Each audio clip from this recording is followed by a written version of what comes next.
January 6th was a very hot button issue. I mean, it still is, but it clearly, if you look at exit polling, it really affected the 2022 midterms. I'm interested to see how it's going to affect 2024. If you look at a lot of the stuff that Trump is being indicted over. Now, you can make the argument, did he do these things? Okay, but also is this kind of ticky-tack misdemeanor stuff, which I don't even know if we should really base it on that. But I don't think people care, for example, about the documents. You can make the argument on the other side, okay, well, Pence did it, Joe Biden did it. I understand Donald Trump didn't cooperate, but I think from a political standpoint, you can say, they were both doing it. Kind of the Stormy Daniels thing, right? Okay, we know what happened with Stormy Daniels. They paid her off. You can also make the political argument, Bill Clinton back in the day, he was doing this and that with Monica Lewinsky, blah, blah, blah, blah. I do think the January 6th piece is the one that really matters to me. And does it matter to the Trump base? No. But I do think that's the one, because you're basically, you're telling folks you didn't see what you saw, because everybody watched January 6th. Right. Everybody knows that the first tweet out there was Donald Trump saying Mike Pence didn't do his job. I understand there's been a media sanitization of what's happened, and I understand why strategically, but I think that's really hard for Donald Trump and the Republicans to pull off, because again, you're telling folks to not believe what they all watched that day. I think you make a great point. Because of the silos that people are in, I think people look at the 91 indictments he's facing over the 4 cases, and if you're anti-Trump, you're like, oh, he's guilty of all this stuff. You know, he's going down. If you're pro-Trump and you're in that silo, you're like, well, all of it is crazy. All 91, they're all the same. And those are kind of the positions that have hardened on each side. But the reality, of course, is if you look at these 4 cases, they are not the same. And again, there are a segment of voters, thank God, who actually are going to look at these cases, and they can tell the difference between a hush money payment of Stormy Daniels out of New York State, which I think Trump has a decent chance to be acquitted on those charges. They can tell the difference between that and the special prosecutor charging him with trying to subvert the election. Like, those are not the same things. And so that is why the real danger for Trump in these cases is the Jack Smith special prosecutor case for trying to subvert the election. Because the New York case, who knows, he may win that. The documents case is important, and I think he probably did it. He's probably guilty, but that's such a complicated case with national security implications that because of all that, it's probably likely going to happen after the election. And then the Georgia case is interesting, but you've seen the issues that the special prosecutor has there. The DA, Fani Willis, apparently having an extramarital affair with the prosecutor. That case may go past the election too.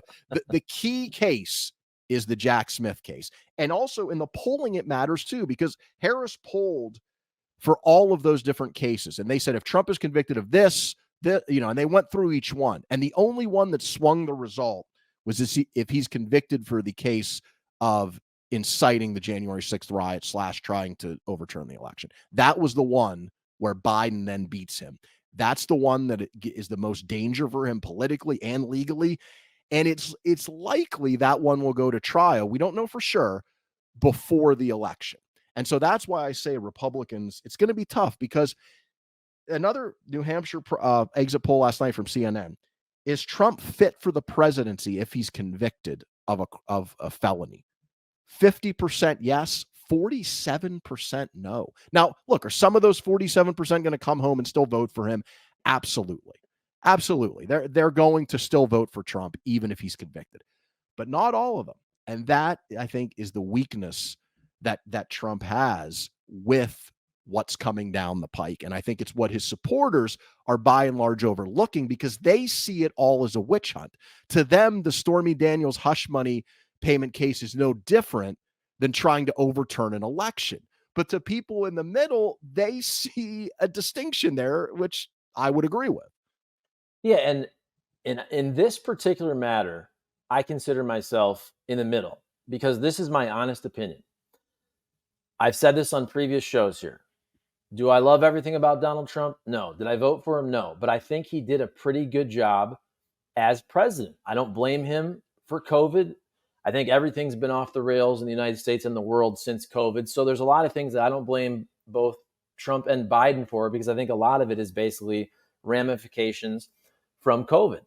But the thing with Donald Trump is, in my opinion, if Donald Trump would have just taken the L, okay, I lost. If he walks away, if you don't have all of the calls of find me 11,000 votes, if you don't have January 6th, if he doesn't even have to write the letter to Joe Biden and be there, Right. I understand. Okay, that's typical transfer of power stuff. But if he wants to be petty in those ways, okay, I even understand that. If he'd have walked away and said, okay, I lost, let's get him next time, to me, he would be the overwhelming favorite. And I think a lot of people, me included, would even say, hey, man, I don't love everything about Trump, but he was a pretty dang good president. But I truly believe the January 6th piece, the trying to overturn the election, which a lot of people believe happened, I truly believe for many people that is unforgivable. And a lot of people look at Donald Trump as that is disqualifying. And I understand that, because that's basically where I'm at. Me too. Me too. It's his Achilles heel. And look, for him, we know what it is for Biden. It's age and it's immigration. I mean, those are the things killing him. For Trump, it's not just January 6th. It's all of his conduct after the election, trying to seed fake electors, pressuring Mike Pence to try to somehow change the result or not accept the result. Find me 11,000 votes, trying to get the Justice Department to say that the election was fraudulent. All of these things that are so far outside of the box of what most people think is acceptable. That is Trump's biggest Achilles heel. And his problem is now the same reason that he got himself in that boat in the first place. And that's, he cannot accept that he lost. I mean, even after his speech last night in New Hampshire, like after Iowa, his speech was very gracious, dare I say, presidential. Not last night. I mean, he was going after Haley. He insulted her dress, but even more than, that's whatever. That's the petty stuff we're used to from Trump. Even more than that, in the first couple of minutes of his speech, this wasn't like way into it. In the first few minutes, he, of course, falsely claimed he won the 2020 election. He claimed that he won New Hampshire in the general elections. He lost it twice. He lost it in 2016 and 2020. He said he won it. It's just not true. He claimed that Democrats could vote in the New Hampshire primary. Not true. Republicans and unaffiliated voters could vote in the Republican primary, not Democrats. He did that all in a few minutes.